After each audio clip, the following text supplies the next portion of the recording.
Ignition sequence starts.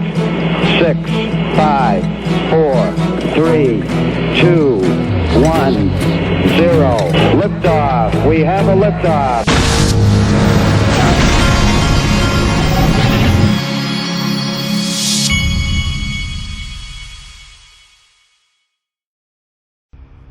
Hey everybody, this is the Digital Asset Investor, and this is no big deal at all. It's just, we're just going to start the show with Fitch cutting the U.S. AAA credit rating, cites fiscal deterioration, erosion of governance, but don't worry, Janet Yellen, who spent her entire life in either a school or in government, never in actual business out here in the real world, don't worry, she's not worried about it because she thinks it's arbitrary and outdated. In other words, they must have based it on numbers that she and her government friends did not engineer to make things look the way they want them to look. Here's what her buddies at CNBC said. If I can get it to play, I'll have to hit the refresh button. Because it is our top story. Fitch downgrading the U.S. rating, citing what they're calling an erosion of governance. Emily Wilkins joins us now with more. Good morning to you. Good morning, Andrew. Yes, well, some shocking news yesterday, at least for some of those in the Biden administration, seeing that downgrade in the U.S. credit rating from a AAA to AA+. This is only the second time that the U.S. credit rating has been downgraded like this, and Treasury Secretary Janet Yellen is quickly defending the Biden administration, saying that the data that Fitch is using was outdated data. She called the numbers arbitrary, and it's not only Yellen who is really pushing back against these numbers. Other Democrats are also pointing the finger at former President Donald Trump and Republicans, saying that they are the ones to blame. Take a look at this statement from Richie Neal, top Democrat on the Ways and Means Committee. He said that... Wow, these people are unbelievable. Now, against that backdrop, this isn't really the order in which I was going to do this. But look, make no mistake, folks. It's a good thing Glint's one of my sponsors. I don't know if this referral code is still good, but you ought to go try it. If you haven't opened an account, if you're interested in that, go check it out. They are one of my sponsors, and this code did work. Not sure if it'll work for you. They were doing it until July 14th, but I was told that it was still good. So you might go test it out. Links in the top of the description. If you want to have gold in a Glint account, I have physical gold and I have gold in a Glint account. And I do it, the Glint account allows me to have a MasterCard debit card where I can actually spend the gold if I need to.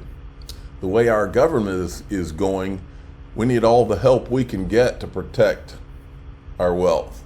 Now, speaking of the U.S. debt and treasuries and that kind of thing, look at this. Tether now yesterday we covered that our government's going after what's the guy's name? Richard Hart Lynn.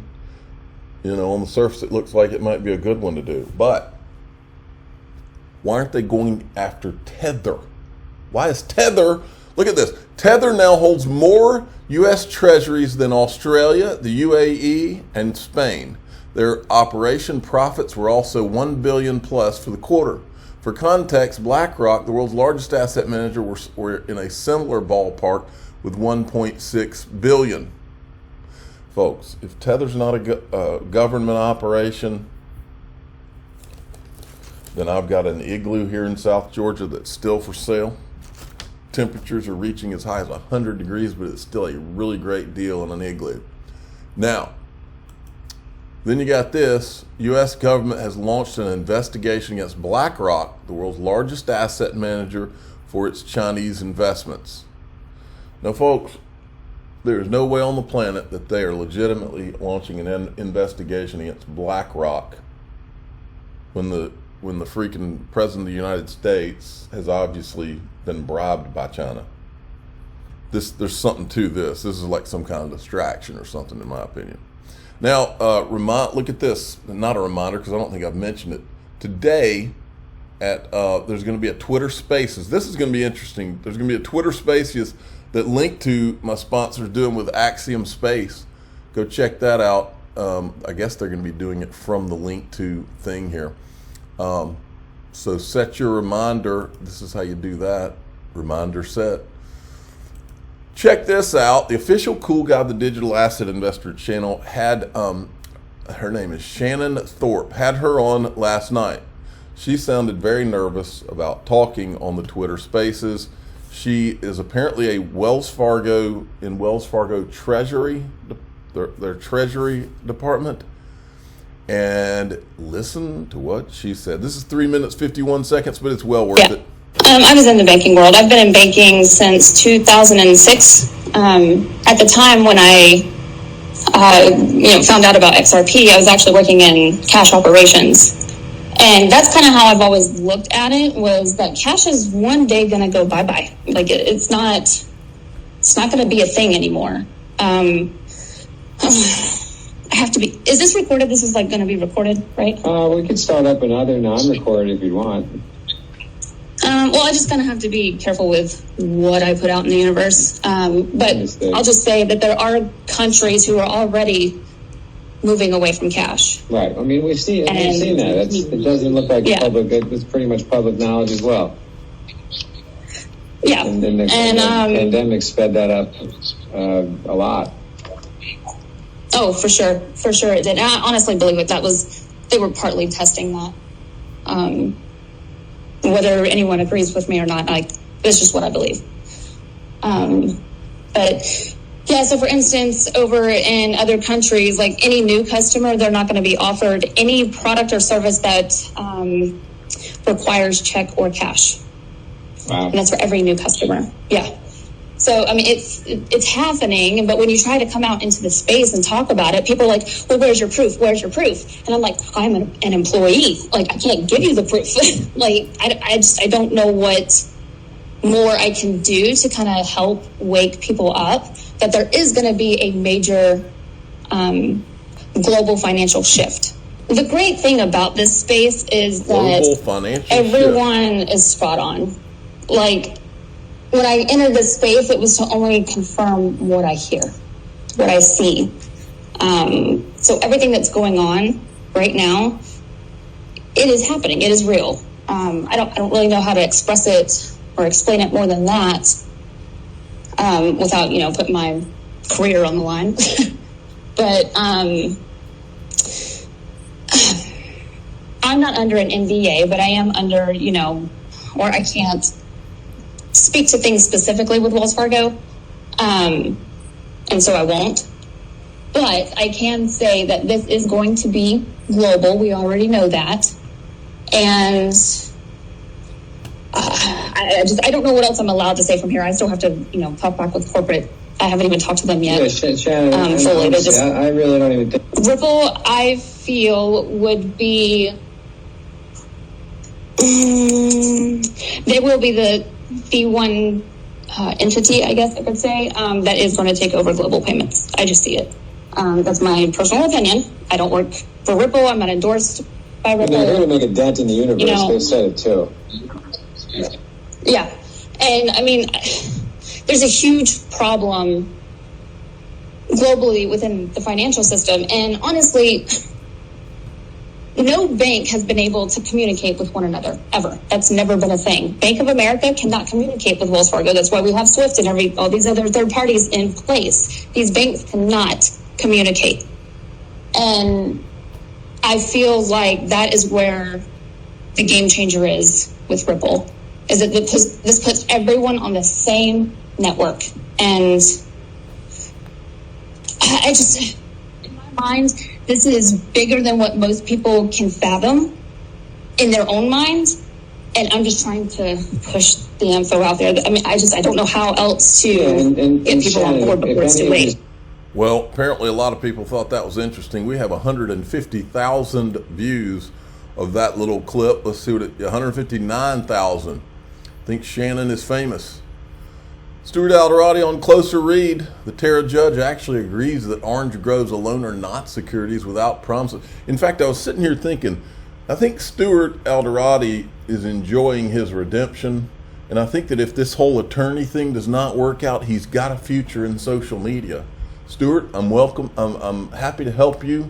get your YouTube and your Twitter accounts ready to roll. I can give you any kind of tips that I've learned. But I think I didn't realize Stuart had the personality and the sense of humor that I saw in the video the other day. So I'm glad, in all seriousness, I'm glad that Stuart is getting his due in terms of his credit as a hotshot attorney, because it's felt for the last 2 or 3 years like the SEC took advantage of his advice to maybe work with them. I mean, I don't know if that was his advice or not. Anyway, alone are not securities without promises to cultivate growth and share profits. There needs to be an agreement between contracting parties for there to be an investment contract. Tokens alone that are not intermingled with other rights and promises are not themselves securities. The comment about Ripple ruling is unnecessary, confusing, and non-binding. This was from TikTok, and this was sent to me by Mike Jansen, who used to be the Indianapolis Colts announcer. And I looked for Mike's Twitter handle and I couldn't find it. I was going to give him credit up here.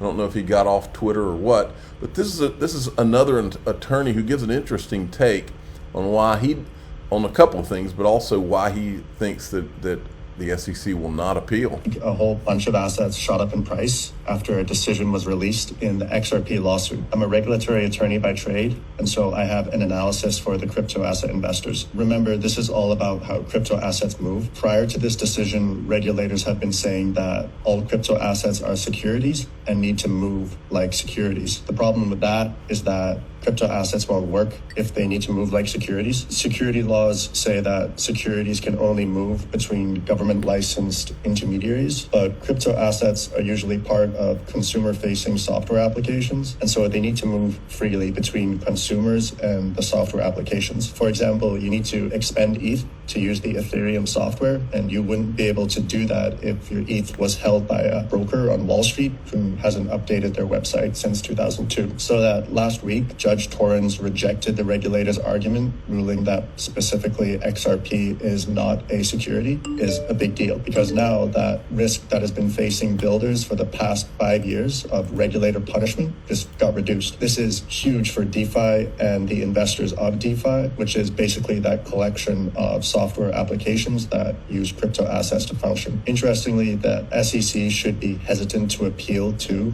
because that might fast track the case to the Supreme Court, and that court might fast track it to the Supreme Court. Would probably be ruling on SEC overreach generally, which could SEC overreach. I can't remember what that issue was called. It'll come to me in a minute. Huge blow to the regulator. And just so you guys know, the reason the judge said SEC appeal danger of SEC no, that's not one. I'm writing that down. Thumbnail action here. XRP isn't a security is because XRP doesn't embody promises. Securities should embody promises between the issuers and the holders. And as you guys probably know, if you're holding XRP, that actually gives you no rights against Ripple, the company. At best, XRP lets you function within the Ripple network, but it doesn't give you any rights over the Ripple team. And so I agree with this ruling. I hope you found this interesting. Now check this out. Faster Payments Council and Ripple have launched a second annual blockchain and crypto and payment survey to gauge industry perspectives on use of blockchain and cryptocurrencies and payments. And then we got this. This is Brad Garlinghouse. We began these reports. He's talking about the Q2 2023 XRP markets report is out. It's live. We began these reports to voluntarily provide updates given our XRP holdings. Sadly, they were used against us in the SEC lawsuit. However, we remain steadfast in our commitment to transparency, but I suspect they're going to look a bit different moving forward. This is the news out of this markets report to me right here. Ripple is reevaluating the role and contents of this report going forward, and we will have updates on that front in Q3 2023. Rest assured, however, our original intent remains to be transparent and raise the bar on transparency for crypto industry as a whole. I read that to say that they're going to not show the numbers the way that they used to, so that nobody can try to use them against them. It will be interesting. I'm the digital asset investor. I'm not an investment advisor. This is for entertainment purposes only. Please subscribe, hit the like button, tell your friends and family that it looks like Ripple's reevaluating things. If you look right here, I forgot to show you this part. While published in good faith effort at transparency, these quarterly reports have been weaponized against the company by the SEC. Ironic for an agency that touts transparency and disclosure. It took a year to get them to even acknowledge that the Hinman speech wasn't his personal opinion. I mean, these people didn't disclose anything, still haven't. In fact, there's still a Freedom of Information Act request hanging out there from Empower that would give us a lot more information on the behind the scenes with ETHgate. Thanks for listening.